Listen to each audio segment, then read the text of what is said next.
Salut à tous, bienvenue sur le podcast des plongeurs Padawan. Aujourd'hui, j'ai le plaisir d'accueillir un Jedi de la plongée, Antonin Guilbert. Salut Antonin. Bonjour, Lucie. Salut Antonin. Salut, Gabin. Donc j'ai eu l'occasion de te rencontrer il y a quelques semaines lors de mon stage chez Andromède Océanologie. Est-ce que tu pourrais te présenter, s'il te plaît? Alors, je m'appelle Antonin Guilbert, je suis biologiste marin de formation et plongeur professionnel et je travaille depuis maintenant une quinzaine d'années à Andromède Océanologie, qui est un bureau d'études en environnement marin et qui est un petit peu connu aussi au travers des expéditions Gombessa qu'on mène un petit peu partout à travers le monde sous la responsabilité de Laurent Balesta. Tu nous as parlé de Laurent Balesta, mais est-ce que tu pourrais nous expliquer un peu comment tu l'as rencontré? Alors moi, j'ai fait mes études un petit peu à Montpellier et surtout en Écosse, à Édimbourg, où je suis parti faire l'équivalent d'un master en écologie marine pendant 3 ans. Et donc, j'avais un réseau plutôt anglo-saxon quand j'ai fini mes études, mais je vivais sur Montpellier, ma famille était sur Montpellier. Donc, à la fin de mes études, à la fin de mon stage que j'avais fait au Panama, je suis rentré sur Montpellier et j'ai commencé à chercher du travail. Et c'est sur Montpellier que j'ai rencontré la très jeune équipe à l'époque de l'Œil d'Andromède. C'était une association qui était dirigée par Laurent Balesta et Pierre Descamps. Et ils étaient tous les deux dans un bureau accompagné de Marie Guillot, qui est toujours aujourd'hui l'assistante de direction d'Andromède, et puis de Florian Hollon, qui est le troisième co-gérant de la société. Et je les ai rencontrés, et ils m'ont proposé de venir avec eux participer à une mission en mer. C'était une mission de cartographie sous-marine. Et ils avaient loué pour la première fois un voilier pour réaliser cette petite mission qui se déroulait dans les îles de Lérins, en face de Cannes. Et en fait, ils avaient très peu d'expérience en bateau les uns et les autres. Et moi, j'ai vécu longtemps sur des bateaux. J'avais une bonne expérience à l'époque de la voile, en tout cas. Et du coup, j'ai eu un rôle à jouer sur ce bateau. J'ai pu prendre un petit peu en main les opérations et évidemment apprendre d'eux tout ce qui tournait autour de la cartographie. Ça, par contre, pour moi, c'était tout nouveau. Et c'est une mission, je pense que autant Pierre, Florian, qui étaient présents sur cette mission, s'en souviendront toute leur vie aussi. On tournait 24 heures sur 24 sur un tout petit voilier qui faisait 9 mètres de long. Et on se relayait. À l'époque, on n'avait pas d'écran plat, donc c'était des gros ordinateurs qu'on avait mis sur le pont du bateau. On était en plein hiver, le pont gelait le matin. Et on tournait avec un sondeur multifaisceau qui permettait de relever des données topographiques des fonds, donc de recréer les fonds en 3 dimensions. Et ensuite, on a enchaîné par une campagne de plongée tractée, qui est une méthode qui a été développée par Andromède et très utilisée par Andromède. Et moi, c'est la première fois que je m'accrochais à une planche tractée derrière un bateau en plongée sous-marine. Et c'était, je vivais le début d'un rêve à faire une espèce de randonnée sous-marine, à passer plusieurs heures et parcourir plusieurs dizaines de kilomètres sous l'eau en plongée sous-marine, tout en racontant à la surface ce que je voyais. Alors à l'époque, j'avais très peu d'expérience, surtout en Méditerranée, puisque j'avais fait mes études en Écosse. Et donc, j'étais pas toujours très à l'aise pour décrire les fonds marins que je découvrais. Et notamment, quand il y avait des herbiers de Posidonie, j'appelais ça la touffe, parce que j'étais incapable de retenir le terme herbier de Posidonie.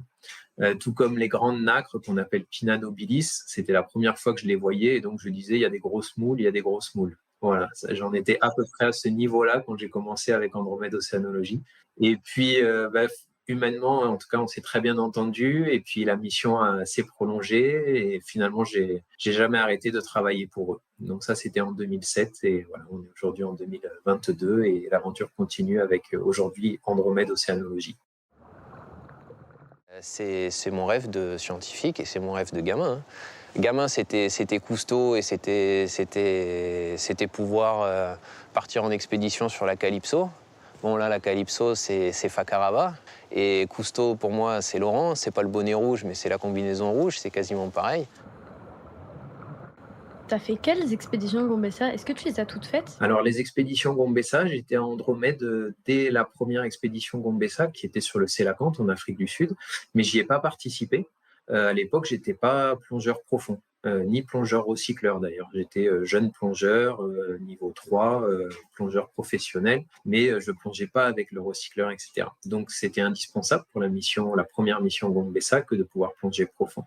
Donc j'ai fait partie de cette équipe, et moi je suis arrivé sur Gombessa 2, qui s'appelait le Mystère Mérou en Polynésie française. C'était en 2014. Et là, ça y est, je plongeais en recycleur. J'étais pas encore formé pour la plongée profonde en recycleur, mais ça tombait bien. L'expédition à Fakarava, dans la passe sud de Fakarava, sur la reproduction des mérous, se déroulait entre 0 et 40 mètres de profondeur. Donc, c'était tout à fait adapté à mes nouvelles compétences de plongeur recycleur. Aujourd'hui, tu as quel niveau de plongée et quelle spécialité? Et ben aujourd'hui, j'ai poursuivi tout au cours de ma carrière de biologiste marin en parallèle des formations de plongeur professionnel.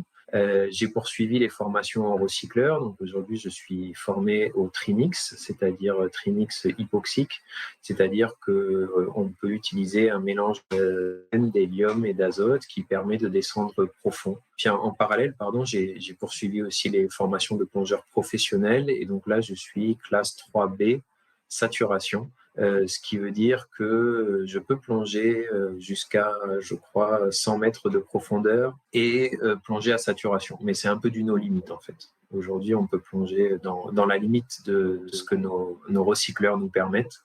Donc là, les plongées les plus profondes que j'ai faites dans le cadre du travail, c'est les plongées à saturation, où on est allé à 150 mètres en Méditerranée pendant plusieurs heures. C'est ça qui était extraordinaire surtout, c'est que c'était des plongées on a passé 6 heures à 150 mètres de profondeur, ce qui est juste inédit. Et donc, c'était ta plongée la plus longue? Ma plongée la plus longue, c'était à Fakarava. C'était sur ma première expédition Gombessa, donc sur le Mystère Mérou, où pour assister à la reproduction des mérous, qui était un peu le moment clé de cette expédition, il nous a fallu passer beaucoup de temps sous l'eau. Et donc, on a fait une plongée quasiment de 7 heures dans la passe. Alors, l'eau est chaude, c'est très confortable, on n'est pas très profond, mais malgré la faible profondeur, quand on passe autant de temps sous l'eau à 20 mètres, on a quand même beaucoup de paliers. Mais les paliers se font sur le fond, donc c'était super intéressant. Et ça a été ma plus longue plongée. Et du coup, la plus profonde, c'était à 150 mètres? Et la plongée la plus profonde, oui, c'est une plongée pour moi à 150 mètres de profondeur. Là, on est sur l'expédition Gombessa 5, planète Méditerranée, donc une mission de plongée à saturation. Ça, c'était tout nouveau pour l'équipe, et puis c'était même tout nouveau au niveau international de plonger comme ça en recycleur autonome, mais à saturation. Et on est effectivement descendu, la profondeur maximum à laquelle on est descendu au cours de cette expédition, c'était 150 mètres. C'était sur le tombant des Américains, qui est le site où Laurent avait déjà plongé jusqu'à 200 mètres, même au-delà des 200 mètres en plongée unitaire. À l'époque, pas à saturation, ce qui lui avait valu 5 ou 6 heures de décompression. Là, c'était très différent pour nous, c'est-à-dire qu'on a fait l'inverse. La dernière fois, il a passé 2 minutes à 200 mètres et il a mis 6 heures à remonter. Et là, nous, c'est l'inverse. On a passé 6 heures sur le fond et on a mis 2 minutes à rentrer dans notre capsule. Donc, c'était complètement inédit de pouvoir passer autant de temps à ces profondeurs-là. C'était faisable parce qu'on était avec ce système de saturation. En plongée unitaire, tu vas faire 10 minutes à cette profondeur-là et tu vas avoir 4 heures de palier. Je te laisse imaginer le temps de palier qu'il aurait fallu si on avait voulu passer 6 heures en plongée unitaire. C'était juste infaisable. Donc, c'était tout l'intérêt de ces plongées à saturation. Est-ce que tu comptes encore tes plongées ou pas? J'ai arrêté de compter mes plongées à l'âge de 14 ans, je crois. Et j'ai encore mon premier carnet de plongée où j'étais très, très fier de noter que j'avais vu des poulpes ou autres girelles, etc. J'avais tendance à noter des petits plus. Plus la plongée était bien, plus il y avait des petits plus. Et à la fin, il y avait 10 petits plus après chaque plongée, quoi qu'il se passe, parce que j'étais toujours super content d'aller sous l'eau. Donc non, je suis un très mauvais élève et j'ai pas noté mes plongées. Et normalement, il faut savoir que c'est réglementaire. Dans la plongée professionnelle, tu dois, sur ton carnet professionnel, marquer l'ensemble de tes plongées. Bon, c'est quelque chose que j'ai un petit peu omis ces dernières années. Mais voilà. Donc, je ne sais pas combien de plongées j'en suis. Je n'ai pas fait un très gros suivi de ça. À estimer, tu penses que tu pourrais ou pas? À peu près combien t'en as faites? Oui, je pense qu'en moyenne, on fait, je pense, entre 150 et 200 plongées par an dans le cadre du travail. Et donc, ça fait 15 ans. Donc, je te laisse faire le petit calcul. mais j'ai dû dépasser les 3000 plongées, je pense. C'est énorme. Après, c'est aussi des plongées réalisées dans le cadre du travail, donc c'est aussi notre activité qui fait que ça représente un grand nombre de plongées, mais on plonge quand même moins que des moniteurs de plongée, par exemple, qui peuvent enchaîner 4 plongées par jour pendant des périodes hyper longues. On est sur d'autres formats de plongée. Nous, on est souvent sur des plongées plus longues, plus profondes, mais du coup, on en fait un petit peu moins dans le temps. Une question un peu difficile, je pense, mais est-ce que tu as une plongée qui t'a marqué? Enfin, quelle aurait été ta plus belle plongée? Ça, c'est vraiment difficile. C'est vraiment difficile parce que bah, vous plongez, vous le savez, où que vous plongez, il y a toujours des choses extraordinaires à voir. Il y a toujours des ressentis incroyables. Et donc, on a un peu l'impression qu'à chaque fois qu'on met la tête sous l'eau, c'est toujours la plus belle plongée. Alors, c'est vrai que j'ai vécu, moi, des très, très belles plongées en Polynésie française. C'était aussi parce que c'était mes premières expéditions Gombessa, que ce soit le Mystère Miro ou 700 requins dans la nuit. Euh, des interactions avec des animaux, jamais j'aurais cru interagir comme ça avec des requins ou observer ce qu'on a pu observer. Et puis, il y a eu aussi ces plongées à saturation, qui étaient complètement inédites, de passer autant de temps au-delà de 100 mètres de profondeur en Méditerranée à la découverte des récifs de coralligènes profonds et de tout l'écosystème qu'il y a autour, c'était incroyable. Et puis, il y a aussi des plongées beaucoup plus ordinaires, en tout cas pour nous dans le cadre du travail. Tout à l'heure, je te parlais des plongées tractées qui est la première plongée que j'ai faite avec Andromède. Et au final, j'ai beaucoup continué à faire de la plongée tractée parce qu'on a beaucoup travaillé sur la cartographie des habitats marins en Méditerranée. Et la plongée tractée, ça permet de parcourir des kilomètres sous l'eau en une seule plongée et donc d'aller vérifier des zones, d'aller voir ce qui se passe sous l'eau, mais à grande échelle. Et ça, on l'a beaucoup, beaucoup fait en Méditerranée. On a fait toute la Méditerranée française et le tour de la Corse. Donc tu peux imaginer que c'est comme si on avait randonné sous l'eau de la côte italienne à la côte espagnole en faisant tout le tour de la Corse. Et donc ça permet d'avoir une espèce de vision très globale à grande échelle de comment sont faits nos fonds sous-marins. Et ça, moi, c'est quelque chose qui m'a énormément plu. Une petite anecdote, par exemple, donc tu es tracté à une vitesse, c'est la vitesse d'un marcheur, mais sous l'eau, c'est assez rapide, à environ 2-3 nœuds. Et une fois, on était en Sardaigne, parce qu'on a aussi travaillé un petit peu à l'étranger avec ce système. Et en Sardaigne, il y a un groupe de dauphins qui est venu m'accompagner pendant ma plongée tractée. Donc, autant te dire que normalement, on est équipé d'un masque facial qui nous permet de communiquer par radio avec la surface et de transmettre toutes les informations sur ce qu'on observe en temps réel. Et autant te dire que pendant toute la période, les 15 ou 20 minutes où les dauphins sont venus jouer avec moi, je donnais plus beaucoup d'informations à la surface. J'étais dans un bon feeling, à bien m'amuser avec les dauphins. Et voilà, on a raté du coup quelques kilomètres d'informations sur lesquels on n'a pas vraiment d'infos à part « Ah, il y a des dauphins, il y a encore des dauphins, ah, ils sautent, ah, ils viennent autour de moi, ah, ils replongent, etc. etc. » Donc ça, c'était assez génial. Voilà. Qu'est-ce qui t'a donné envie de plonger? J'ai toujours aimé la mer, le milieu marin, et l'envie de plonger, c'est l'envie de. J'ai commencé à plonger en apnée, juste avec un masque, un tuba et des palmes. Et l'envie de plonger, c'est l'envie d'aller découvrir un univers qui paraît à portée de main et qui pourtant est extrêmement différent et puis finalement assez difficile d'accès. Et pour moi, plonger, c'est comme aller sur la Lune. C'est découvrir un autre univers avec d'autres espèces qu'on pourrait appeler des extraterrestres, mais qui sont ni plus ni moins que des animaux sous-marins. Et voilà, donc c'est la découverte d'un autre monde qui finalement reste accessible pour le commun des mortels, à la différence des étoiles et des planètes. Moi, ma mission, c'était de venir ici pour cartographier la passe sud de Fakarava, et pouvoir avoir une image 3D des fonds sous-marins pour aider à l'interprétation et à la compréhension de tous les phénomènes qu'on observe au niveau de la passe, que ce soit au niveau courantologie, déplacement des migrations des poissons, etc. En faisant des recherches un peu, parfois tu étais qualifié de biologiste, parfois de cartographe. Est-ce que tu es l'un ou l'autre ou les deux ou... En fait, je suis biologiste marin.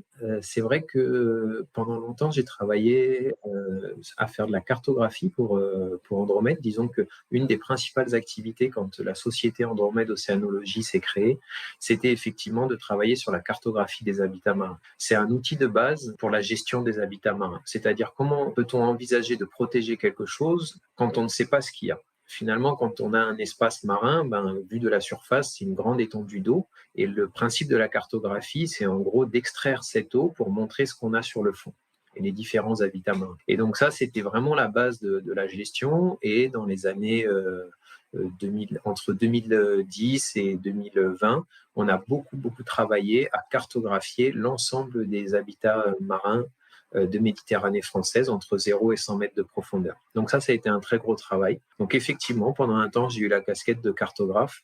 Ça consistait à parcourir la mer avec des outils acoustiques embarqués sur des bateaux, des sondeurs multifaisceaux, des sonars latérales, et puis d'aller vérifier avec cette fameuse plongée tractée les différentes incertitudes qu'on pouvait avoir pour ensuite venir cartographier, c'est-à-dire dessiner à la main le contour de chacun de ces habitats, herbiers de Posidonie, récifs de coralligènes, substrats sédimentaires, zones de sable, etc., etc.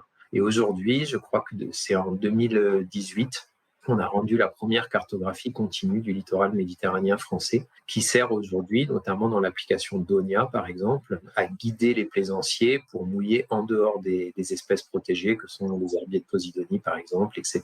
Mais ça sert aussi pour les parcs naturels marins, etc., pour mettre en place des mesures de gestion. Maintenant, ils savent ce qu'il y a sur leur territoire. Et c'est plus facile ensuite de protéger tout ça quand on sait où c'est, comment c'est, dans quel état c'est. Voilà. Mais après, au quotidien, je suis aussi biologiste marin et je travaille évidemment sur d'autres thématiques que simplement la cartographie sous-marine. J'imagine que vu le nombre de plongées et vu le nombre d'endroits où tu as plongé, tu as vu plein d'animaux. Est-ce que, tu as un animal sous-marin préféré? La question est encore très difficile. Euh, j'ai, c'est vrai que j'ai pu plonger dans plusieurs endroits du monde, j'ai pu voir différentes espèces. Euh, c'est difficile de dire ce que je préfère. En fait, ce que j'aime en milieu marin, c'est la diversité. Et en fait, dans la moindre flaque d'eau, finalement, tu peux trouver des animaux hyper intéressants. Alors, évidemment, on aime tous les grands mammifères marins, ça nous impressionne et les interactions sont souvent incroyables. Les requins, évidemment, sont aussi des animaux qui me passionnent, mais des petits crustacés, des petits invertébrés sont aussi des fois extraordinaires. Et ce qui est intéressant, c'est pour moi plutôt la diversité et la richesse des eaux qui fait l'enthousiasme pendant les plongées, plus qu'un animal vraiment. Après, c'est vrai que ça va peut-être te permettre d'arriver sur la suite. J'ai eu l'occasion de rencontrer en Polynésie le grand requin-marteau, qui est un animal qui m'a beaucoup plu. C'est un animal qui est très rare à observer. Et on a eu la chance plusieurs fois de le croiser au cours des expéditions Gambessa, et puis après, moi, dans le cadre d'autres expéditions. Et c'est un animal sur lequel je porte un grand intérêt en ce moment et pour lequel, en tout cas, j'essaie de monter un projet pour travailler à sa conservation dans l'avenir. Alors, Gabin aimerait te poser une petite question parce qu'en fait, le requin-marteau, c'est un animal qu'il aime beaucoup. Donc, il voudrait te poser quelques petites questions. Alors, je peux te dire, dis-moi. Alors, est-ce que le requin-marteau est dangereux? Alors, le requin-marteau n'est absolument pas dangereux. D'ailleurs, peu de requins sont dangereux au final, mais le requin-marteau ne l'est absolument pas. Et pour te dire, je pense en avoir rencontré plus de 200 fois. Peut-être certains individus étaient les mêmes, d'autres étaient différents. Et c'est un animal qui est hyper curieux et en même temps hyper farouche. C'est-à-dire qu'il faut être très discret pour pouvoir l'approcher. C'est l'intérêt de plonger avec des recycleurs qui ne font pas de bruit puisqu'ils ne font pas de bulles et qui en plus permettent de rester longtemps sur le fond. Et c'est un animal qui, quand il est dans les parages, il va tourner un petit peu autour de toi à une distance assez grande, enfin une distance de sécurité pour lui en tout cas, de l'ordre de 10-15 mètres. Et puis à un moment, sa curiosité est trop forte et il va venir se présenter à toi. Et là, c'est très impressionnant parce que tu le vois tout d'un coup tourner et se mettre face à toi. Et c'est un animal qui, tu le sais, a une forme très atypique. Et quand il se met face à toi, c'est très impressionnant. Son céphalofoïde, donc son marteau, la tête peut être très large, peut atteindre plus d'1 mètre. Et il a aussi une nageoire dorsale qui est la nageoire dorsale la plus grande par rapport à sa taille, qui peut elle aussi dépasser 1 mètre de haut. Donc quand tu as cet animal qui arrive sur toi, c'est très impressionnant. Et il s'approche droit sur toi jusqu'à être à 2-3 mètres. Et là, tout d'un coup, il tourne, soit à droite, soit à gauche. Et voilà. Et là, il faut être discret parce que si tu bouges pendant cette approche, alors il peut très rapidement prendre peur et partir très, très vite. Donc, tu vois, il est curieux et en même temps très, très farouche. C'est-à-dire qu'au moindre mouvement, à la moindre erreur de ta part, au moindre bruit, il peut prendre la fuite. Ok. Et combien de temps vit le requin marteau? Le requin marteau, il peut vivre jusqu'à 70 ans. Ça fait des vieux monsieur et des vieilles dames. C'est presque comme les humains. Et figure-toi qu'il met un certain temps avant d'être mature sexuellement. Par exemple, il est adolescent pendant très longtemps aussi. Il faut qu'il dépasse 2 mètres, voire 2,20 m pour commencer à pouvoir se reproduire. Donc, c'est quand même des grands animaux. Ils peuvent atteindre jusqu'à 6 mètres de longueur, ce qui est énorme. Nous, les plus gros qu'on a rencontrés faisaient 4,50 m. Et déjà, 4,50 m pour un requin, je t'assure que c'est déjà un bel animal. Est-ce que le requin marteau, il est fort? Le requin marteau, il est fort, comme tous les requins, c'est du muscle, c'est beaucoup de muscle, c'est très rapide. Et puis, il est fort aussi, c'est pas que le muscle, c'est aussi tous les sens qu'il a. Ils ont des sens très développés, notamment les sens olfactifs, c'est-à-dire l'odorat, visuel aussi, avec ses yeux qui sont très écartés. Et finalement, il a une vision encore plus grande que les requins plus classiques. Il a aussi du goût, c'est-à-dire qu'il est aussi capable de détecter, enfin ça va avec le sens olfactif. Et ils ont aussi, comme tous les requins, la capacité de détecter des champs électromagnétiques. Donc, ils peuvent notamment, par exemple, détecter des proies qui ne sont pas visibles. Une raie qui se serait enterrée dans le sable, que nous, on ne pourrait pas voir et on ne pourrait pas détecter. Eh bien, le grand requin marteau, grâce à ce sens-là, est capable de détecter des animaux invisibles. Donc, c'est un animal qui est fort grâce à toutes ses capacités, on peut dire. Merci. Je t'en prie. J'ai vu, que tu faisais partie de l'association, Mokaran. Est-ce que tu pourrais m'en dire un peu plus, s'il te plaît? Alors, l'association Mokaran Protection Society, c'est une association polynésienne qui a été créée en 2019 à Rangiroa. Rangiroa, c'est un atoll des Tuamotu. On n'est pas très loin de Fakarava, là où on avait déjà réalisé quelques expéditions Gomblessa. Et en fait, à Rangiroa, il y a une passe qui s'appelle la passe de Tiputa, qui est connue pour l'observation des grands requins marteaux à une certaine période de l'année.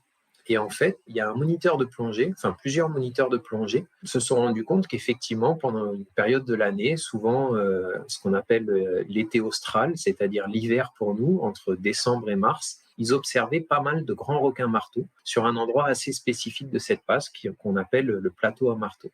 C'est une zone qui est entre 50 et 70 mètres de profondeur à la sortie de la passe de Tiputa.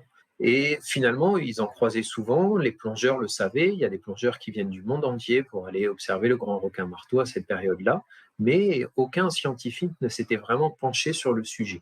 Et Jean-Marie Jandel, qui est aujourd'hui le président de l'association et qui était moniteur de plongée, s'est posé des questions sur pourquoi ces grands requins marteaux sont ici, qu'est-ce qu'ils viennent faire, qui sont-ils, est-ce que c'est rare ou est-ce que c'est normal, etc. Et en fait, très rapidement, en regardant un petit peu dans la bibliographie, dans la documentation ou sur Internet, il s'est rendu compte que, il y avait très peu de données à l'échelle mondiale sur le grand requin marteau, que c'était une espèce qui est aujourd'hui en danger critique d'extinction, qui a quasiment disparu de la planète. Et lui, il s'est dit, mais c'est incroyable, moi j'en observe quasiment tous les jours entre décembre et mars dans cette zone-là. Donc, il a voulu s'y intéresser, il a créé l'association pour fédérer des biologistes marins, plein de jeunes personnes intéressées par cet animal qui ont intégré l'association. Et on a commencé, donc moi je l'ai intégré au moment de sa création en 2019, et on a commencé à mettre en place un protocole scientifique pour essayer de comprendre qui étaient ces requins marteaux, combien ils étaient et qu'est-ce qu'ils venaient faire ici. Et donc là, aujourd'hui, ça fait 3 ans déjà qu'on mène des études avec l'association à Ranguirois et on a découvert déjà beaucoup de choses. Le, L'idée de départ, en fait, les moniteurs avaient l'impression que chaque année, il y avait entre 5 et 10 grands requins-marteaux qui venaient et qui se regroupaient dans la passe de Tiputa pendant une période de 1, 2 ou 3 mois, et puis après, ils disparaissaient et les observations devenaient beaucoup plus ponctuelles. Et en fait, le premier protocole qu'on a mis en place, qui a été initié par Tatiana Boub, qui est la coordinatrice scientifique de l'association, ça a été d'identifier ces animaux et de les mesurer. Alors pour les mesurer, en général, bien, il faut capturer l'animal et le mesurer avec un mètre. Mais le grand requin marteau, c'est un animal qui est extrêmement fragile et très très sensible au stress. Et donc, il y a eu des expériences par le passé qui ont été réalisées où les gens ont essayé de capturer les grands requins marteaux pour réaliser des études scientifiques dessus. Et beaucoup d'entre eux sont morts quand ils ont été relâchés. Donc là, il a fallu trouver une solution pour les mesurer sous l'eau, sans les capturer et sans les contraindre, sans les embêter. Donc, on a utilisé ce qu'on appelle la photogrammétrie laser. C'est une petite platine avec une caméra et de part et d'autre 2 lasers qui projettent en parallèle deux points sur l'animal. Et en fait, on connaît la distance entre ces 2 points. Et quand on traite les images vidéo, du coup, on voit sur le requin 2 petits points. On sait qu'entre ces 2 points, il y a par exemple 30 cm de distance. Et ça nous permet de reporter cette échelle sur la longueur totale de l'animal et donc de mesurer les animaux. C'est là qu'on a pu se rendre compte que les animaux qu'on observait à Ranguirois, contrairement à ce qu'on nous disait où tout le monde pensait qu'ils faisaient entre 4 et 6 mètres de long, faisaient plutôt entre 2 et 4 mètres de long. Donc, on a souvent tendance à exagérer un petit peu la taille des grands requins marteaux. Et donc, on a fait ça et ça nous a permis de découvrir qu'il n'y avait pas entre 5 et 10 individus de requins marteaux, mais qu'on a identifié aujourd'hui plus de 120 individus. Oh. Donc, ça vient complètement bouleverser les préjugés de départ. On s'est aussi rendu compte qu'à cette période de l'année, ce sont exclusivement des femelles qu'on observe. Donc, cette ségrégation sexuelle qui est connue chez d'autres requins est extrêmement intéressante en termes de gestion, parce que pourquoi des femelles viennent et se regroupent à cette période de l'année? Est-ce qu'il y a un lien avec la possible mise bas, ce qui serait extrêmement intéressant, puisque aujourd'hui, personne n'a encore découvert de zone de mise bas ou de zones de nursery, comme on appelle ça, qui sont des zones où les juvéniles vont grandir avant d'aller s'aventurer dans des zones plus dangereuses, on va dire. Donc voilà, l'association Mokaran Protection Society, c'est le début d'une aventure sur la recherche autour du grand requin marteau. Waouh. Moi, le nom, il me fait rigoler. Tu sais pourquoi on dit Mokaran? Non. Ça s'appelle Mokaran Protection Society parce que le nom latin, le nom scientifique du grand requin marteau, c'est Sphyrna mokaran. Il faut savoir qu'il existe, on va dire, 9 espèces de grands requins marteaux connues aujourd'hui. Le grand requin marteau est une de ces 9 espèces et c'est Sphyrna mokaran, son nom scientifique. Et en polynésien, et plus précisément en Pomotu, c'est-à-dire le dialecte des gens qui vivent dans l'archipel des Tuamotu, là où il y a l'atoll de Rangiroa, on appelle ça le Tamataroa. En parlant de requin marteau, bientôt tu vas partir en Polynésie pour une expédition Gombessa pour étudier les requins marteaux. Est-ce que tu pourrais nous en parler un peu? Et ben voilà, ça c'est la continuité du projet de l'association Mokaran Protection Society. En travaillant 3 ans avec eux, on a mis en œuvre des protocoles avec les moyens qu'ont une association. Comme je disais tout à l'heure, on a découvert non pas qu'il y avait 5 ou 10 individus, mais on en est à plus de 120 individus identifiés. Mais du coup, tout ça, ça pose plein de nouvelles questions. La plupart des individus observés étaient des femelles, on les voit rentrer et sortir du lagon, et on se demande ce qu'ils viennent faire en fait dans cet endroit très précis, puisque finalement, ils sont très peu observés ailleurs. Et donc, j'ai proposé à l'association de monter une expédition et de faire venir une partie de l'équipe de Gombessa Expédition pour prêter main forte à l'association avec des moyens techniques et scientifiques encore plus importants pour essayer de comprendre tous ces phénomènes et toutes ces observations qu'on avait faites avec l'association. Et donc, ce projet va s'appeler le projet Tamataroa. C'est un projet Gombessa, c'est le prochain projet Gombessa. Ça va se dérouler du coup à Rangiroa, en Polynésie française. Tamataroa, du nom du grand requin marteau en Paumotu, le dialecte des Tuamotu. Et cette étude va porter c'est un gros programme scientifique qui va porter sur 3 ans d'études du grand requin marteau en Polynésie française. On peut venir? Avec grand plaisir. Ah. On a besoin de passionnés et de grands plongeurs. J'ai l'impression de vous remplacer les cases. Ah bah super, alors on vient. Avec plaisir. On part quand? En plus, on a besoin d'appâts. Ah. C'est pas vrai. Figure-toi que le grand défi de cette expédition, c'est justement de ne pas travailler en appâtant les animaux. C'est-à-dire qu'en général, quand on fait de la recherche sur les grands prédateurs, eh bien, pour les approcher et pour pouvoir réaliser des protocoles scientifiques sur les animaux, les protocoles en général, ça consiste soit à prélever un petit morceau de tissu pour faire des analyses de génétique, par exemple, soit à les marquer avec des balises pour pouvoir suivre leur déplacement. Et pour faire ça, bien, on appâte les animaux et du coup, ça permet de les approcher. Mais en les appâtant, on modifie aussi leur comportement. Et puis, il y a même certains endroits dans le monde où, à force d'appâter quotidiennement les grands prédateurs, ils ont fini par fidéliser ces animaux qui, du coup, au lieu de faire leur parcours migratoire classique, restent à certains endroits parce qu'ils savent qu'ils ont de la nourriture facile. Du coup, ça modifie un peu les comportements naturels et en termes de science et de recherche, c'est pas très intéressant. Et là, le grand défi, ça va être de travailler sans appâter. Et autant dire que ça veut dire qu'il va falloir que ce soit nous qui allions à leur rencontre et pas nous qui les attirions dans notre environnement. C'est pour ça que le projet se déroule dans la passe de Fakarava où on a la chance de pouvoir les observer en milieu naturel sans les appâter. Et comme je te disais tout à l'heure, ce sont des animaux assez curieux et ça va jouer en notre faveur puisqu'ils ont tendance à venir d'eux-mêmes s'approcher de nous par curiosité. Et c'est ce qui va nous permettre à ce moment-là de mettre en œuvre des protocoles scientifiques de marquage et de prélèvement de tissus. Est-ce qu'il y aura un film sur cette expédition qui sera fait? Oui, comme toutes les expéditions Rumbessa, du coup, ça donnera lieu à un grand film documentaire qui reposera toujours sur des images inédites, des défis de plongée, parce qu'on est entre 50 et 70 mètres de profondeur. Alors, ce n'est pas énorme, mais on est dans une zone où les courants peuvent être très, très forts. Et puis surtout, il va nous falloir passer beaucoup de temps à ces profondeurs-là pour avoir la chance de croiser de suffisamment près ces grands requins marteaux pour pouvoir mettre en œuvre tous les protocoles qu'on souhaite mettre en œuvre. Et puis, ce sera aussi un documentaire qui laissera aussi un peu la place aux Polynésiens, parce que ce projet, c'est un petit peu inédit.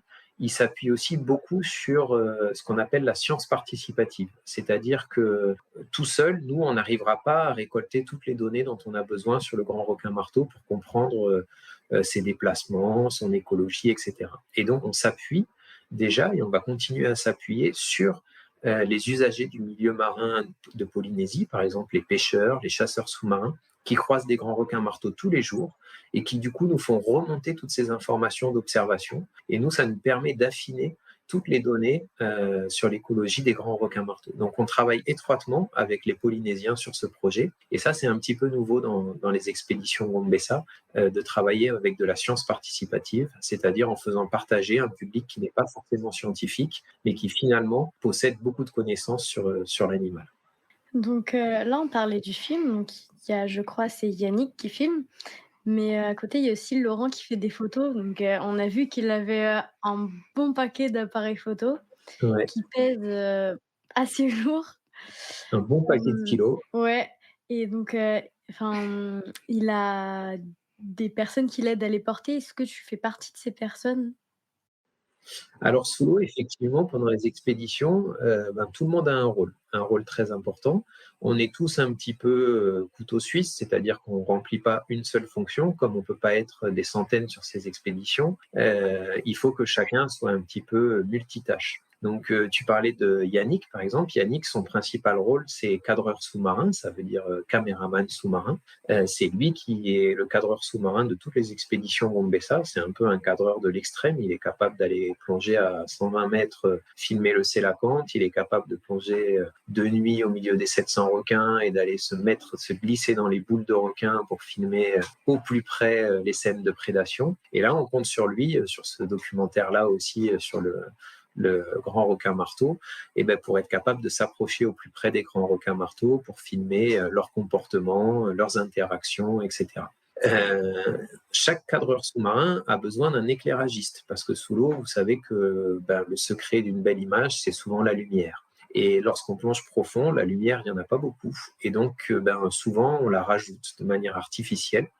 C'est-à-dire qu'il y a un plongeur qui peut prendre le rôle d'éclairagiste et qui va éclairer la scène filmée par le cadreur sous-marin. Donc, on travaille souvent en binôme. Et moi, j'ai beaucoup travaillé avec Yannick Gentil pour lui faire notamment l'éclairage pendant qu'il filme. Mais on a tous plusieurs fonctions et moi, par exemple, je vais aussi être le biologiste des plongées, donc je vais aussi réaliser les opérations et tous les protocoles scientifiques qu'il va y avoir sous l'eau. Laurent, lui, son principal rôle, c'est photographe. Donc, effectivement, il va se trimballer sous l'eau avec beaucoup d'appareils photo, souvent beaucoup trop au goût de celui qui va les porter. Laurent en porte pas mal, mais il va aussi travailler souvent en binôme avec soit Cédric Gentil, soit Thibaut Roby, soit Jordi Chias, qui sont ses binômes, on va dire, et qui vont bien de la même manière porter une partie du matériel, travailler aussi l'éclairage des photos. Des fois, Laurent a besoin de déporter des flashs pour faire ses photos, etc. Donc, on va dire que chaque cadreur ou chaque photographe a un assistant pour faire ça. Mais l'assistant, que ce soit Thibaut, Jordi ou moi, on a aussi d'autres casquettes et souvent on est aussi les plongeurs scientifiques et on réalise des opérations scientifiques sous l'eau. Donc là, sur cette expédition à Rangiroa sur le Grand Requin Marteau, eh bien, chacun aura aussi plusieurs casquettes, puisqu'il y en a qui seront là pour filmer, d'autres pour prendre des photos et d'autres pour faire les protocoles scientifiques. Est-ce que ça devient plus difficile au niveau de la stabilité sous l'eau avec tout votre équipement du coup? C'est pas la stabilité, c'est plutôt l'encombrement. C'est-à-dire qu'on évite des bibendums et sur certaines plongées où on est très très équipé et très lourd, c'était le cas par exemple pour les plongées à saturation en Méditerranée où on plongeait en eau froide, on respirait un gaz qui nous glaçait de l'intérieur, donc il fallait déjà être très équipé d'un point de vue isotherme. Donc on plongeait en combinaison étanche avec des sous-vêtements chauffants et puis plein de doudounes sous les habits, donc on était déjà très volumineux sous l'eau, plus on se rajoutait les recycleurs, les bail-out qui sont les systèmes de secours, plus les appareils photo, plus les batteries pour les chauffages et pour les systèmes, etc. Et donc souvent on utilise des propulseurs sous-marins qui sont des espèces de scooters sous-marins. On les utilise pas parce qu'on est des flemmards, on les utilise souvent parce qu'on est tellement équipés, c'est-à-dire qu'à terre, on serait incapable de porter tout le matériel qu'on a sur nous. On a des fois plus de 100, 150 kilos de matériel sur nous. Et donc, c'est aussi très encombrant. Et c'est grâce à ces propulseurs sous-marins qu'on va finalement arriver à déplacer tout ça sous l'eau. Quand on est équipé comme ça, on n'est vraiment pas beau à voir. On a l'impression d'être même pire que des plongeurs débutants. On palme comme des canards, on n'arrive pas à avancer, etc. Et du coup, on triche un peu en utilisant les propulseurs sous-marins pour se déplacer. À Rangiroa, en Polynésie, ce sera un petit peu différent parce que l'eau est très chaude, donc on sera dans des petites combinaisons toutes fines, très peu encombrantes. Par contre, on sera toujours équipé de beaucoup de matériel, les recycleurs, les bail-out, les appareils photo, les caméras, l'éclairage, plus les outils scientifiques. Donc on utilisera là aussi des propulseurs sous-marins pour se déplacer, d'autant plus que c'est une zone où il y a des forts courants et où des fois, à la palme, on n'est pas capable de lutter contre le courant tellement il est fort. Alors, Gabin a de nouveau quelques petites questions qui lui sont venues. Bon, il y en a beaucoup, mais bon. Il y en a beaucoup. On a le temps. Alors, combien t'as vu de requins? J'ai eu la chance de plonger en Polynésie, qui est un endroit où, tu sais, il y a énormément de requins. Là-bas, tu vois, en Méditerranée, des fois, on observe des bancs de bonites, des bancs de picarelles, des petits bancs de poissons. Et bien, en Polynésie, ce sont des bancs de requins qu'on observe. C'était le cas à Fakarava, par exemple. On plongeait dans une passe où on a compté plus de 700 requins gris au cours d'une seule et même plongée. T'imagines? Donc voilà, donc déjà en une plongée, 700 requins, c'est complètement inédit. Après, c'est surtout en Polynésie, moi, que j'en ai rencontré des requins en grande quantité. En Méditerranée, on en a vu aussi, mais c'est des plus petits requins, des roussettes, et c'est beaucoup plus rare. Roussettes et peau bleue, par exemple. Mais il y a aussi des requins renards, il y a aussi des requins blancs. Il y en a qui ont été observés récemment. Mais voilà. Donc, je ne sais pas combien j'ai vu de requins, mais j'en ai vu beaucoup et j'ai eu aussi la chance de voir beaucoup d'espèces différentes. Et ça, c'est assez incroyable. en Polynésie, une fois de plus, au cours d'une seule et même plongée, tu peux observer 7 ou 8 espèces de requins différentes, ce qui est assez incroyable et inédit. Et toi, est-ce que tu as déjà vu des requins en vrai sous l'eau? Non. Pas encore. Mais quelque chose me dit que tu as très envie d'en voir. Bah oui, c'est mon animal préféré, donc Et ben, je te souhaite de pouvoir en voir un jour. C'est des rencontres assez incroyables.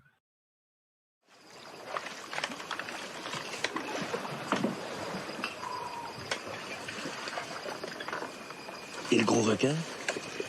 S'il y en a, mon caron, les grands requins marteaux. Ça, moi j'ai les jambes qui ont raccourci de 50 centimètres. Puis j'ai eu les jetons. Moi j'avais les genoux aux oreilles. Toute la plongée.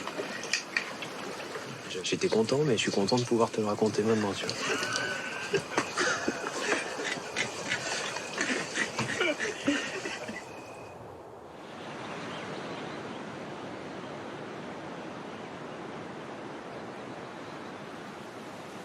ton premier requin marteau, est-ce que ça t'a fait peur? Alors oui, tu as tout à fait raison. Figure-toi que mon premier requin marteau, je le croise complètement par hasard. Déjà, petit commentaire, ça n'a pas fait peur qu'à moi.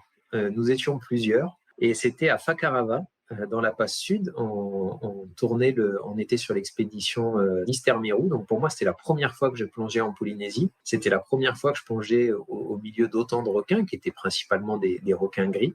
Et puis, au cours de cette expédition, je ne sais pas si vous vous souvenez, mais Laurent avait réalisé une plongée de 24 heures. Seulement, cette plongée de 24 heures, il avait fallu la préparer. Et qui dit 24 heures, en Polynésie, ça veut dire 12 heures de jour, 12 heures de nuit. Et ça faisait déjà quelques semaines qu'on plongeait de jour au milieu de ces hordes de requins gris. Et puis, à un moment, on s'est fait la remarque que s'il fallait faire une plongée de 24 heures, alors il faudrait aussi voir un petit peu comment ça se passait la nuit. Et donc, on a décidé, on était 4 pour cette première plongée de nuit, à se mettre à l'eau. Et on était déjà un peu stressés parce qu'on savait que dans la passe, il y avait énormément de requins, même si c'était des petits, on ne savait pas du tout comment ils allaient réagir la nuit. Et on a été largués par un bateau au large de la passe à minuit ou 1 heure du matin. Avec un petit peu de stress, on s'est mis à l'eau. On était 4, il y avait Laurent, Cédric, Yannick et moi. Yannick, lui, était prêt à filmer ce qui se passait, Laurent à faire des photos. Cédric faisait l'éclairage pour Laurent et moi l'éclairage pour Yannick. Donc on s'est jeté à l'eau, il y avait une 40aine de mètres de profondeur. On a plongé jusqu'à 30 mètres et puis là on s'est stabilisé, on a commencé à bidouiller nos instruments, checker notre équipement, allumer les caméras, allumer les phares, etc. Il faisait nuit noire et tout le monde était un peu en train de s'équiper dans la colonne d'eau. Moi j'avais une petite rampe avec des phares dessus et ça s'est passé très rapidement. Tout d'un coup, dans le faisceau de ma lampe, et tu ne sais pas à quelle distance ta lampe elle éclaire. Elle éclaire, mais ça finit par une pénombre. J'ai vu arriver un missile, un obus, un monstre, un truc énormissime qui est arrivé droit sur moi, énorme, énorme, énorme, à une vitesse qui m'a paru incroyable. J'ai juste eu le temps de resserrer un peu les pieds, resserrer les mains. C'est un petit réflexe que tu as quand même quand tu es dans ces situations-là. Et l'animal est passé très rapidement. Il est arrivé face à moi, peut-être à 2 mètres de moi. Il a tourné d'un coup et il est passé entre Laurent et moi, puis il a disparu dans le noir. Et alors là, j'ai regardé Laurent qui m'a regardé. On avait tous les deux les yeux comme ça. On avait tous les deux les mains comme ça. Et là, je me suis dit, waouh, je viens de voir un truc incroyable. Il m'a bien semblé que c'était un requin marteau, parce que quand même, c'est assez facile à différencier des autres requins. Par contre, il m'a bien semblé que c'était énorme, il m'a bien semblé qu'il était très très speed, et il m'a bien semblé qu'on allait faire une plongée d'anthologie, mais qu'on allait avoir un peu les chocottes. Et effectivement, donc ça nous a bien mis les chocottes, puisqu'on a commencé à gueuler dans nos recycleurs pour prévenir les autres qu'il y avait un animal assez inquisiteur dans les parages. Et du coup, on s'est un petit peu tous réunis. Yannick et Cédric ne l'avaient pas vu, donc ils n'ont pas bien compris pourquoi on leur disait de venez, venez, venez. Et on s'est un petit peu mis naturellement dans une formation, on va dire, de tortue. Tu vois, c'est un peu comme les Romains dans Astérix et Obélix qui, quand ils sont attaqués par les Gaulois, ont tendance à se resserrer un peu et à se servir de leur bouclier pour se protéger. Donc on s'est un peu mis en boule. Et puis on éclairait comme ça dans la nuit noire. Et en fait, l'animal est réapparu de manière hyper furtive. Il a réapparu à fond en arrivant par le côté, puis hop, en fonçant sur nous, et puis hop, il a redisparu au dernier moment. Alors là, je vais te dire qu'on était là, on faisait plus les malins. Et il a fait ça 3-4 fois. Il disparaissait, il réapparaissait à fond sur l'un de nous, puis il repartait. Et là, t'es dans le bleu, enfin dans le noir en l'occurrence, puisqu'il fait nuit. Il y a un gros animal très curieux qui te tourne autour et qui apparaît de manière très furtive et qui redisparaît aussi vite qu'il est apparu. Et je te cache pas qu'on avait un peu peur. Mais on a fini par glisser doucement et se faire aspirer par le courant dans le lagon. Et le grand requin marteau a disparu. Voilà. Alors, c'était notre première rencontre. Enfin, moi, c'était ma première rencontre avec un grand requin marteau. J'ai franchement eu les chocottes, mais c'était rien à côté de ce qui s'est passé après, puisque après avoir laissé finalement le grand requin marteau côté océan, on a glissé doucement à l'intérieur de la passe, et c'est là qu'on est tombé pour la première fois sur les chasses de requins gris. Et ces chasses de requins gris que vous avez vues dans le film 700 requins, et ben, quand tu les vois pour la première fois et que tu es dans l'eau, ben, ça fait très peur. Tout au début, ils chassaient des mérous, donc on assistait à ces scènes, mais les scènes se passaient sous nos palmes, puisque quand un mérou se sent chassé, il plonge dans les récifs. Donc en fait, tout ça restait sur le fond. Mais plus on a poursuivi notre plongée, plus ils se sont mis à prédater sur des poissons de pleine eau.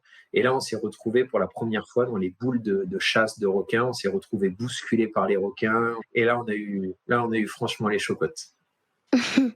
J'ai vu le film Les 700 requins, mais ça m'a aussi impressionné. C'est où là où t'as vu le plus de requins marteaux? Là où j'ai vu le plus de requins marteaux, c'est à Rangiroa, dans la passe de Tipuco. C'est là que je les ai observés en plus grande quantité. Et la seule fois où j'en ai vu ailleurs, c'était à Fakarava, la première fois quand c'était de nuit. On sait que tu as arrêté de noter tes plongées à 14 ans, mais à quel âge as-tu commencé? J'ai commencé la plongée, je crois honnêtement que j'ai 14 plongées sur mon carnet de plongée. Et je pense que j'ai commencé à plonger à 12 ans, quelque chose comme ça, et que j'avais passé mon niveau 1 et mon niveau 1, je crois, c'est tout, à ce moment-là. Et donc, j'avais 14 plongées à mon actif à l'âge de 14 ans avec un niveau 1 que j'avais fait à Palavas-les-Flots, ici, à côté de là où j'habite. Moi, j'aimerais bien passer plusieurs niveaux, mais en fait, j'ai un peu peur de cet effet de profondeur et de pas pouvoir sortir, si tu as un problème, tu vois? Parce que là, je plonge à 20 mètres, donc si j'ai un problème, je remonte et c'est réglé en 2 minutes. Alors que si tu plonges à 40 mètres ou même à 60, il faut beaucoup plus de temps pour remonter. Donc c'est quelque chose que j'ai un peu peur, en fait. Alors, les paliers, il ne faut pas que ça fasse peur. La plongée, on va dire que un des maîtres mots de la plongée, c'est d'être à l'aise et d'être bien. En général, si tu plonges, ou d'ailleurs si tu pratiques n'importe quelle activité en ayant un peu la boule au ventre, déjà, un, ce ne sera pas agréable, et deux, en plus, tu risques de stresser et potentiellement de te créer toi-même un accident qui n'aurait pas lieu d'être. Donc, il faut être plutôt zen en plongée. Et la plongée, du coup, lorsqu'il y a des paliers, lorsque tu ne peux plus remonter directement à la surface et que tu as des paliers, ça s'apprend en fait. Et c'est très progressif. C'est pour ça que tu as des niveaux. Le niveau 1, c'est vrai qu'en général, tu ne fais pas beaucoup de paliers. Et puis, tu verras au niveau 2 que tu vas apprendre en fait à ce que c'est que des paliers.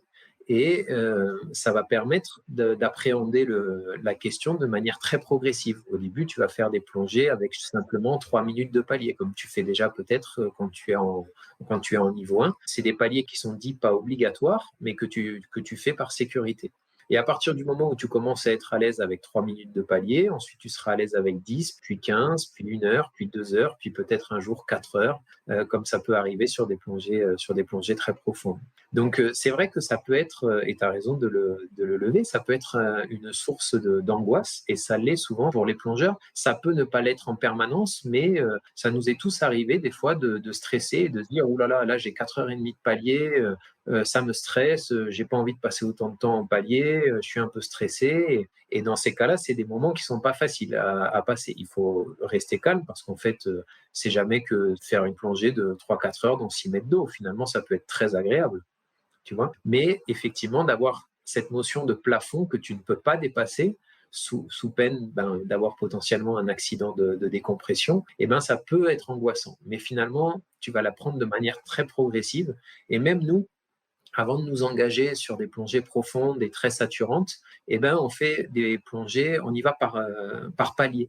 C'est-à-dire qu'on ne commence jamais une expédition de plongée profonde en allant directement à 120 mètres ou 130 mètres le premier jour. On va commencer par une plongée à 50 mètres avec 1 heure de palier, puis ensuite on va faire une plongée à 70 mètres avec à nouveau 1 heure de palier, etc. On va y aller de manière très progressive parce qu'il faut se sentir en confiance quand tu fais ce type de plongée. Je pense que j'ai fait un blocage un peu quand j'ai passé mon niveau 1, au niveau des oreilles. Enfin, c'est un peu quelque chose qui me faisait assez peur au début. Donc en fait, je pense que je le faisais pas bien et j'ai eu assez mal en passant mon niveau 1. Donc maintenant, enfin, j'essaye de trouver des méthodes pour mieux le faire. J'y arrive, mais des fois, j'ai quand même mal aux oreilles et c'est quelque chose qui me fait un peu peur, tu vois? Dans le sens où j'ai peur de rater ma plongée. Et de pas pouvoir descendre parce que, j'ai mal aux oreilles. Est-ce que, enfin, vous, aux profondeurs auxquelles vous plongez, enfin, ça vous arrive aussi, d'avoir, mal? Alors, avoir mal aux oreilles, ça peut arriver à tout le monde. Par contre, c'est quelque chose sur lequel il ne faut pas forcer et tu peux annuler une plongée parce que tu as mal aux oreilles. Dans tous les cas, la plongée, il faut que ça reste un plaisir, même quand c'est dans le cadre du travail, ça ne doit jamais être une contrainte physique et on ne doit pas se mettre, on doit pas se mettre dans le dur ou en tout cas dans le risque, on va dire, pour une plongée. Donc ça, c'est toujours à garder en tête. Donc tu peux annuler une plongée, c'est toujours un peu décevant de se retrouver sur un bateau, s'immerger, s'être équipé, avoir passé du temps à s'équiper pour se mettre à l'eau et dire non, j'irai pas. Mais ça, finalement, c'est justement ce qui va faire la différence, je pense, entre un plongeur débutant et un plongeur aguerri. C'est que le plongeur aguerri, au final, il est capable de dire stop. Et ça, c'est important. C'est vraiment très important de dire aujourd'hui, je n'irai pas plonger. Après, pour les oreilles, du coup, ça peut arriver à tout le monde, mais il faut savoir que les variations de pression qui peuvent faire mal aux oreilles, les variations les plus importantes, elles se déroulent dans les plus petits fonds. C'est-à-dire qu'entre la surface et 10 mètres, la pression va doubler. Et donc, l'effort qui va s'exercer, l'effort de pression sur le tympan, c'est là qu'elle va être la plus forte.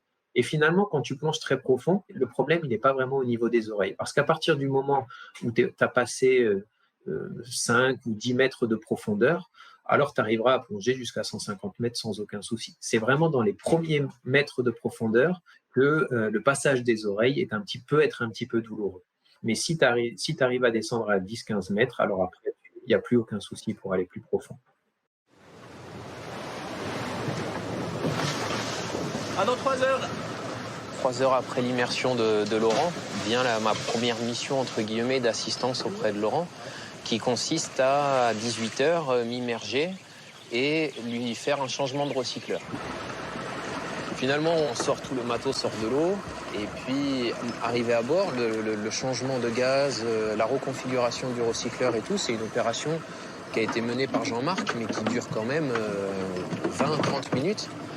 Et ces 20-30 minutes où on sait qu'il faut y retourner, on a un peu le mal de mer, il faut redescendre avec le recycleur de Laurent sur le dos, qui n'est pas du tout configuré comme le mien, mais aussi dans la main avec un autre bloc et un recycleur et une lampe et des appareils photo parce qu'il faut changer les optiques, etc.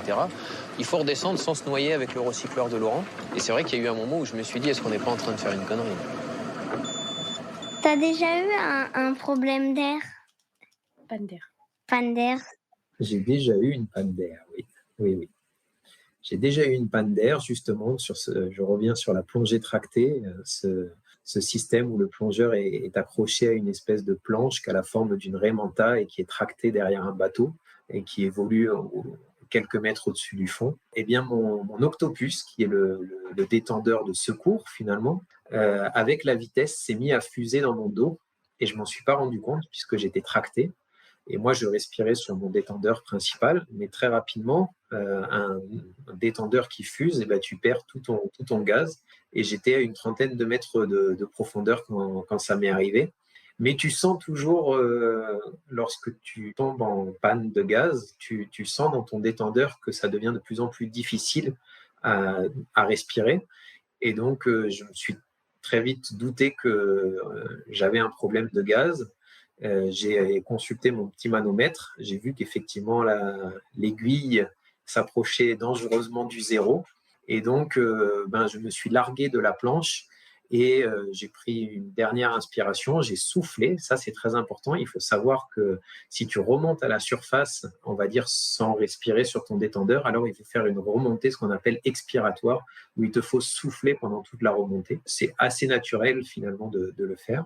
Et donc, je suis remonté à la palme, puisque quand tu n'as plus d'air pour respirer, tu n'as plus d'air non plus pour gonfler ton gilet stabilisateur. Et donc, c'est deux contraintes qui font que tu es content quand tu arrives en surface quand même. Mais c'est quelque chose qui ne doit pas arriver normalement. C'est quelque chose qui ne doit pas arriver et auquel il faut être très vigilant. C'est pour ça qu'en plongée, en circuit ouvert, comme vous faites, eh bien l'élément principal qui est à surveiller, c'est votre consommation sur le manomètre et puis votre temps d'immersion. Est-ce que tu plonges toujours en circuit ouvert ou est-ce que tu plonges maintenant que, en recycleur? Le recycleur, il a des gros avantages par rapport au circuit ouvert, mais il a aussi des inconvénients. Et c'est notamment des contraintes liées au temps de préparation de la machine, etc. Et donc, en fait, dans le cadre du travail, des fois, le circuit ouvert est plus adapté que le recycleur. Donc, je continue à plonger en circuit ouvert et je continue à plonger en recycleur. Alors, moi, à ma première plongée à La Réunion, j'avais un peu peur parce que c'était surtout la panne d'air qui me faisait peur. Je voulais tout le temps regarder mon truc, mais je le cherchais tout le temps et je savais pas où il était. Du coup, ça m'a fait peur. Et est-ce que toi, ça t'a fait peur? Je vois très bien ce que tu veux dire. Ce manomètre, on ne sait jamais bien où le mettre. On essaye toujours de trouver une solution. On le met dans un endroit bien avant de se mettre à l'eau. Et une fois qu'on est dans l'eau, on passe un quart d'heure à le trouver. Mais ça, c'est vraiment un système, il faut que tu trouves. Ça appartient à chacun. C'est ce qu'on appelle un peu sa configuration. Et c'est à toi de trouver l'endroit qui est le plus adéquat et où tu es sûr de le retrouver. Parce que ça, par contre, comme tu dis, et je comprends que ça te fasse peur, c'est que c'est important de pouvoir voir ta consommation et de pouvoir voir ce qui te reste dans ton bloc. Et donc, ce petit manomètre, il faut que tu arrives à trouver une solution pour pouvoir l'attraper à chaque fois assez facilement. Et ça, c'est le cas pour le manomètre, mais c'est le cas après pour tous les systèmes. Par exemple, avec le recycleur, on a aussi on doit pouvoir accéder à plein de choses différentes sur le recycleur en lui-même, mais aussi sur les blocs de secours, etc. Et finalement, on passe tous beaucoup de temps à préparer avant chaque plongée la configuration de notre plongée, c'est-à-dire comment on va fixer, installer les systèmes de secours sur nous. Est-ce que j'ai bien accès à mon détendeur de secours? Est-ce que j'ai bien accès à mon manomètre? Est-ce que j'ai bien accès à mon inflateur? Etc. Et ça, c'est des choses, c'est la préparation. En fait, tout ça, ça rentre dans le cadre de la préparation de la plongée. Et il ne faut pas négliger cette partie-là. À quel âge t'as rencontré Laurent Balesta? J'ai rencontré Laurent Balesta pour la première fois quand je suis arrivé à l'association L'Œil d'Andromède à l'époque. Je le connaissais parce que j'avais lu son livre, qui était un petit peu mon livre de chevet, qui était le livre Planète Mer, qui était son premier grand ouvrage de photo internationale, qui est le livre qui a commencé à le rendre célèbre et qu'il a coécrit avec Pierre Descamps. Donc, je les ai découverts finalement, Pierre et Laurent, à travers ce livre, avant de les connaître en vrai, quand je les ai rencontrés. Et j'avais du coup j'avais 22 ans, je crois, quand j'ai commencé à travailler avec eux. Ok, donc c'était ma dernière question, mais un truc. Si un jour tu revois Laurent Balesta, Il le voit tous les oui, jours. je sais qu'il le voit tous les jours, mais je voudrais, même si on pense qu'on va le voir au salon de la plongée, je voudrais que tu le remercies quand même pour son message qu'il a fait. Bien sûr, mais je pense que tu auras l'occasion de le remercier toi-même en direct et qu'il sera très content de te voir. Gabin a été très content du petit message que lui a laissé, toute l'équipe, quand j'avais interviewé. Je leur avais demandé à chacun de dire un petit mot et ça a beaucoup, Gabin était très content. Trop bien, Donc tu pourras remercier toute l'équipe. ça marche. Je transmettrai le message. Tu as plus de questions? Non. Alors, moi, il me reste quelques-unes, une d'ailleurs, je crois. Est-ce que, il y a une question que tu aimerais que je te pose, une question que tu aurais trouvée, pertinente que je te pose? C'est plutôt moi qui ai envie de vous poser des questions maintenant, en fait. Bah, vas-y. Alors, d'où vous est venue cette passion pour la plongée? Parce que c'est intriguant, 2 petits bonhommes qui ont passionné aussi jeunes pour la plongée. Commence. Hem, Après, je dirai mon alors, avis. c'était en j'avais 10 ans, mon papa avait un contact avec des personnes dans une piscine, je crois, qui nous ont fait passer un baptême de plongée. Donc ça a commencé là, en 2020, papa a passé son niveau 1 en Corse et moi j'ai refait un baptême et bah, pendant l'année de confinement, on en avait, un petit peu marre avec papa de tout le temps, s'engueuler pour, les devoirs et tout. Donc on a essayé de trouver un truc à faire, ensemble et donc bah, ça c'est un peu parti sur un coup de tête en fait, je dirais. On a eu l'idée comme ça et puis on s'est dit: «Bon, voilà et si on faisait un site internet, ça me permettrait à moi, bah, un peu de m'entraîner à faire, des rédactions et cetera. Puis de parler avec des gens justement, de rencontrer des gens et cetera, de faire plein de choses. La preuve aujourd'hui, on a beaucoup agrandi notre cercle. Enfin, je veux dire, on a plein de gens qu'on connaît, et ça a été vraiment super, enrichissant, pour mon expérience en tant que plongeuse. Donc ouais, c'est un peu comme ça que ça a été lancé, sur un coup de tête. Génial. Et toi, Gabin?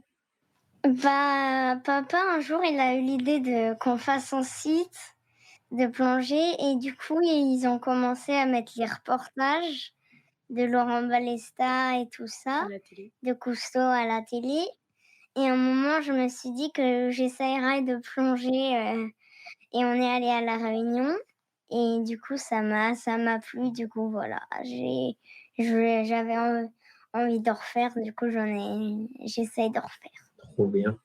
Et est-ce que vous pensez qu'un jour, on aura l'occasion de se faire une plongée ensemble? Ah ouais, grave. Ouais.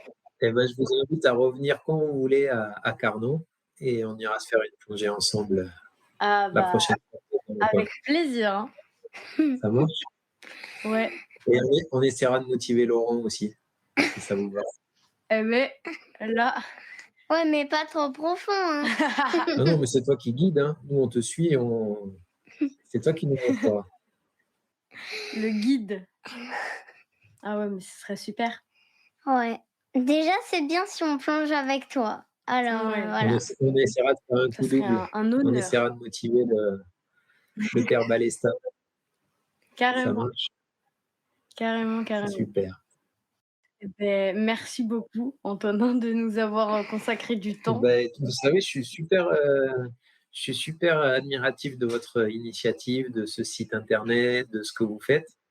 Et je trouve honnêtement que vous êtes au top.